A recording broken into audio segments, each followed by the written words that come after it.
Hello, my dear students. I am Mrs. Aarti Yadav, your English teacher from Emil Khanna TAV Public School, Dwarka. Students, today we are going to study a grammar topic, genders. All right, students, can you guess what are genders? Yes, genders refer to the division of all living beings into different categories on the basis of their biological sex. Now, in class 4th, we are mainly going to study about two types of genders. The first category is masculine gender. Now, masculine term is used for all the living males, human beings also, and even animals and birds also. The second category is feminine. Feminine is used for living females, human beings, animals, and birds too. Now I'm going to explain this thing to you in a better manner using some pictorial examples. Let's take a look. The first picture is of a family. Now, as you can see, there are male members and then there are female members too. Now, for this male member of the family, the title used is grandfather. Similarly, father and son. Now, for female members, the terms used are mother, grandmother, and daughter. So if you have to divide them under the heading masculine and feminine, grandfather, father, and son will come under masculine, and mother, grandmother, and daughter will come under feminine. I hope this is clear, students. Now let's take another example. Have a look at this couple. A girl on the day of her marriage is called a bride. Similarly, a boy on the day of his marriage is referred to as bridegroom. Or you can simply say groom also. That is also correct. So bride is feminine, bridegroom is masculine. All right, a few new terms for you.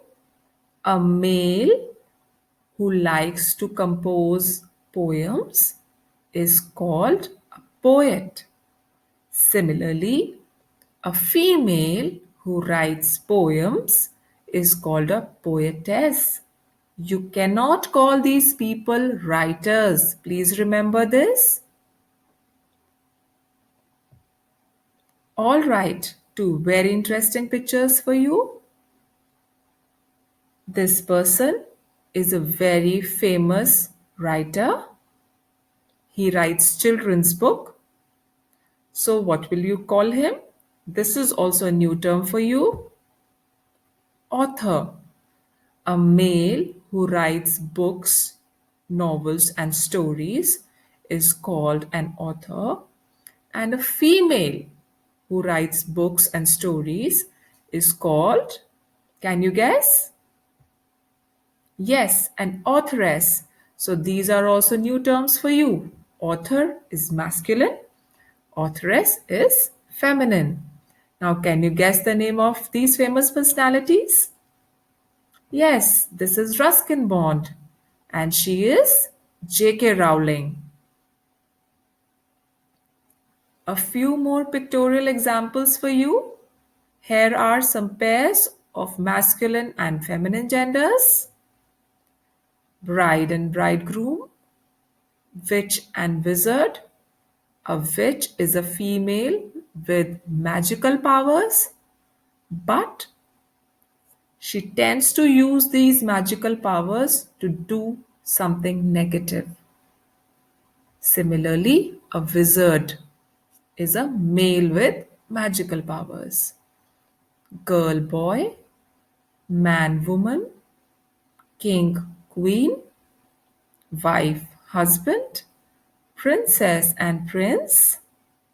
Now, these are also new terms for you. Nun, monk. Who is a nun? A nun is an unmarried female priest who serves in the church.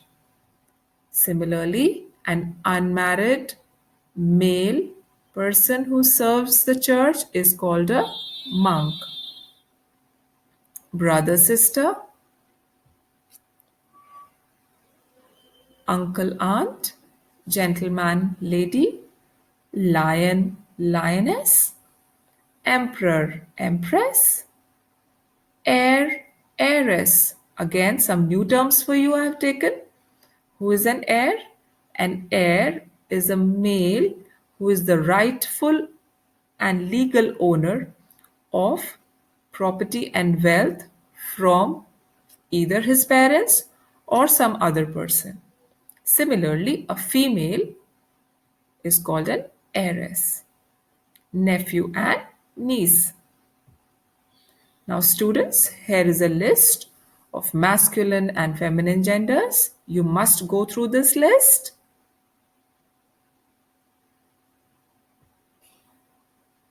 Here are some more words for you.